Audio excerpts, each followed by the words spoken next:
waxaynu caawa wax yar ka tilmaami doonaa sheekhow sixiroole inuu saaxir yahay maxaan ku garan karaa markaan wadaadkii ila wadaadadii waa ku wambatay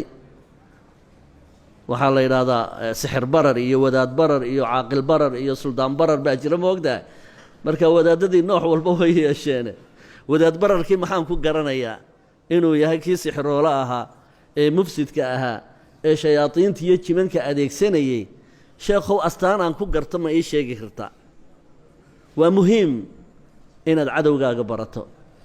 sifooyinkiisa inaad wax ka ogaato si aanad ugu kadsoomin waxa ilaahay kutubta iyo qur-aanka inoogu soo dejiyeyna waa inaan waddada saxda iyo midda qaldan aan ku kala garanno oo hadhow aanad odhanuun ma ogayn iyo maan garanayn marka waxaan in yar isdul taagi doonnaa iyada oo astaamuhu ay badan yihiin calaamadaha aad ku garan doonto wadaadka aad u tagtaa inuu sixiroole yahay way badan yihiin laakiin inta ugu muhiimsan baan kuu sheegi kow su'aaluhu can ismi almariid wa ismi ummihi haddaad wadaad awfaaq isticmaalaya ama kutubtaa sixirka wax ka eegaya ee kuu kitaab dayaya hadduu ku weydiiyo magacaaga iyo magaca hooyada xadaari hadduu magacaaga iyo magaca hooyadaa ku weydiiyo ka feejignow wuxuu isticmaalayaa waa talaasim iyo awfaaq iyo barhatiihim iyo jaljaluutiya iyo jin iyo jaan buu isticmaalayaa waxbuu soo xaadirinayaa aada uga feejignow mar hadduu ku weydiiyo magaca hooyada muxuu uga jeedaa magaca hooyada inuu ku weydiiyo wuxuu uga jeedaa bay yidhaahdeen culimmadu laba sababood baa ugu waaweyn ilaahay subxaanahu wa tacaalaa insaanka abtirsiin buu u sameeyey mukhaalafata shariica inuu shareecada ilaahay ku khilaafo ayuu horta uga jeedaa oo ilaahay subxaanahu wa tacaala suuratu alaxsaab aayat alkhaamisa wuxuu qur'aankiisa ku yidhi udcuuhum liaabaa'ihim haye huwa aqsadu cinda allah inaad ruuxa ugu abtiriso aabbihii taasaa cadaaladda ugu dhow aqsadu cinda allah taasaa ugu cadaaladsan haada alaaya wuu khilaafay ninkan saaxirka ahi udcuuhum liaabaa'ihim tamaaman wuu ka hor yimi khata' buu ku dhacay loogu adeegayo shayaadiintu markuu ka yeelay ila macsiyuu ku dhacay soo maaha aayad dhan buu jebiyey ilaahayna wuxuu kugu yidhi udcuuhum liaabaa'ihim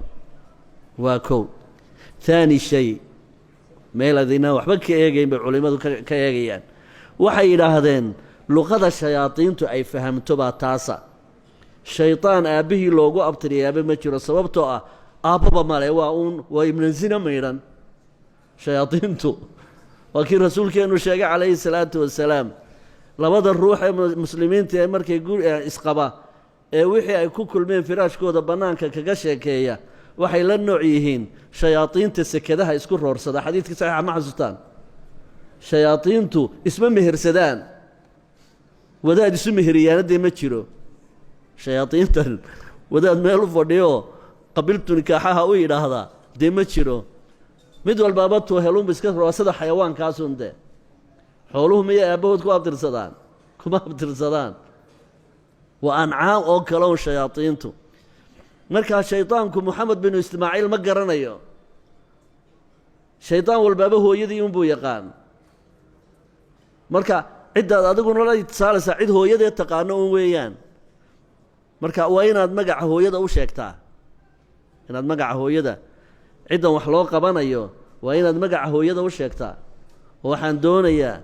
inaad wax igu qabataan ama aad sidaa yeeshaan ama aad kala eridaan ama isjeclaysiisaan ama aad soo xaddaan ama aad bukaysiisaan moxamed binu maryama markaad u tagto qofka aad u qabanayso maalan baabka haddaanad hooyadii garanayn muxuu samaynayaa awgan maxaanku idhaha sixirka isticmaalayaa wuxuu ku odhanayaa dan uga bax magaca hooyadii haddaanad garanayn xaawaaba hooyadiia xaawa soo dhammaan ilma xaawo ma nihin aadam iyo xaawade asalkeenu soo xaawo maaha haddii magaca hooyadaa la heli waayo waxaa lagugu abtirinayaa xaawaa lagugu abtirinayaa magacaaga iyo magaca xaawaa la isku qabanayaa war may fahamteen marka halkay ka wadaan waxa weeye waa abtirsin shaytaan weeye shaydaankaa ku abtirsada hooyada marka shaydaankaa la adeecayaa masale muhiim oo kalaa jirta maxaa ninkan magaca hooyada muxuu ka rabaa magacaaga iyo magaca hooyada marka loo bedelo tiro marka magacaaga iyo magaca hooyadaa tiro loo bedelo ee tiradaa laysu minguuriyo ee kolba wax qaab loo tuuro in 10 ka yar baa soo hadhi doonta intaa 10ka ka yar baa waxay u abtiriyaan qofka burjigiisu ku yahay burjigiisu ma naariba burjigiisu ma hawaa'iba ma maa'iba ma turaabiba waxaa la rabaa marka magaca hooyadaa lagu weydiinayo burjigaaga in la helo waxay burjiga iyagu u yaqaaneen muxuu ka faa'iido yahay burjiga wuxuu uga faa'iido yahay iyaga nooca sixirkee lagu qabanayo munaasibkiisay raadinayaan hadduu burjigaagu turaabi yahay sixir dhulka lagu aasaa lagu samayn turaabka lagu aaso oo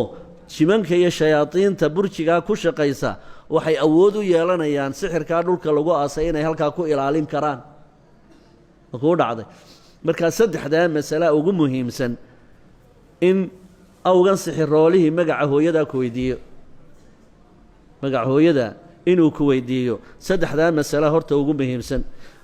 waad ila fahamteen hadduu wadaadka aad u tagtay ku yidhaa magacaaga ii sheeg ood u sheegto yidhaa iigu dar magaca hooyada ka bood markiiba hada waa saaxir wuxuu rabaa inuu meel daran kuu diro inuu meel daran iyo daadi iskaa riduu rabaa qodobka labaad ee ninka aad u tagto maalan inuu sixiroole yahay iyo in kale aad ku fahmayso qaarkood wuxuu kaa dalban doonaa markaad rabto inuu wax kuu qabto aahaar ama raadad noloshaada xidhiidh lale ama qofkaaad si u qabanayso baabka noloshiisa xidhiidh lale aan idin fahamsiiyo maalan islaantii baa waxay rabtaa inay odaygeeda ay keeno geliso oo amarkiisa aanu ka tegin oo ay soo fadhiisiso oo ay soo yuururiso waxay u tegaysaa kii sixiroola waxay rabtaa waxaan rabaa inaad wadaadkii dee ii soo fadhiisiso oo aanu meel kale iga marin oo naag kala guursan oo caynkan iyo caynkan bay ku odhanaysaa wuxuu ku odhanayaa marka waayahaye waxaad ii keentaa timihiisa wax ka mida ama garhfeedhuu ku feedho ama waxaad ii keentaa maryaha u xidho mid waxoogaa dhididkiisii uu weli ku yaalo aan la maydhin ama daraf iiga soo goo ama maradoo dhanba ii keen ayuu odhanaya adu raad uun ka mida raadadka noloshaada xidhiidhka la leh ama ciddiyahaaga ha noqoto ama timahaaga ha noqoto ama dharkaaga ha noqoto iyo wixii aad isticmaasho waxaana loo adeegsanayaa waxa weeye shaygan la helay ee jidhkaaga ka mid ah iyo jidhkaagu mar walba xidhiidh baa ilaahay ka dhexaysiiyaa qad naclamu maa tanqusu minhum alard wa cindana kitaabun xafiid maanta waxay og yihiin cilmigan casriga ah ciddidaad iska goyso iyo adiga in mudabdabaad iyo hirar idinka dhexeeya ay jiraan oo aanay weligoodba kaa lumayn maalinta qiyaamaha ana aad soo xaadirayso ghurlan adiga oo baaradii iyo balanjadii lagaa gooyey waagaa adigoo labaad qiyaamaha soo xaadiraysaa marka maadadda adiga kaa midihim war walba adunbay kaa mid ahaanaysaa waxay markaa ogaadeen in ruuxa DNN-kiisa laga faa'iidaysan karo si kale haddaan kuugu dhigo maradan dhididkaaga laga faa'iidaysanayo ama ciddiyahaagan la qaadanayo ama timahaagan maxaan ku dhaha la baadi doonayo sidii nebiyullaahi moxamed ba calayhi salaatu wasalaam ay timihiisa iyo garhfeedhii uu isticmaalayay loo isticmaalay waxaa laga faa'iidaysanayaa xidhiidhka ka dhaxeeya adiga iyo DNN-kaaga xidhiidhka ka dhaxeeyaa looga faa'iidaysanayaa waa cilmi goorma ay ogaadeen in laga faa'iidaysan karo DNA-ga laga faa'iidaysan karo. marka haddii uu ku yidhaahdo wax ka mida jidhkaaga ama qofka aad doonaysa inaan wax kuugu qabto wax ka mida maaddo uun ama dharkiisa ama dimihiisa ii keen hadduu ku yidhaahdo, hadduu kaa dalbado ogow ninkaasu waxbuu qabanayaa, shayaadiin buu adeegsanayaa. nacuudu billahi min sharih. mararka qaarkood waa qodobka saddexaad, sixiroole waxaad ku garan doontaa mararka qaarkood haddii loo tago talabuhu axyaanan lixayawaanin bisifaatin mucayana. markaad u tagto wuxuu kaa dalban doonaa neef sifo gaara leh, neef sifo gaara leh ama digaagad sifo gaara leh ama diig sifo gaara leh. hadduu xayawaan uu sadqaynaya kaa dalbado oo sifooyin gaara, waxar yaroo kurka guduudan ama afarta qoob madmadow ama caynkaas hadduu ku yidhaahdo wuxuu rabaa inuu shaydaan ku casuumo. hadhow dhibaatadiisuna kaa fogaan mayso.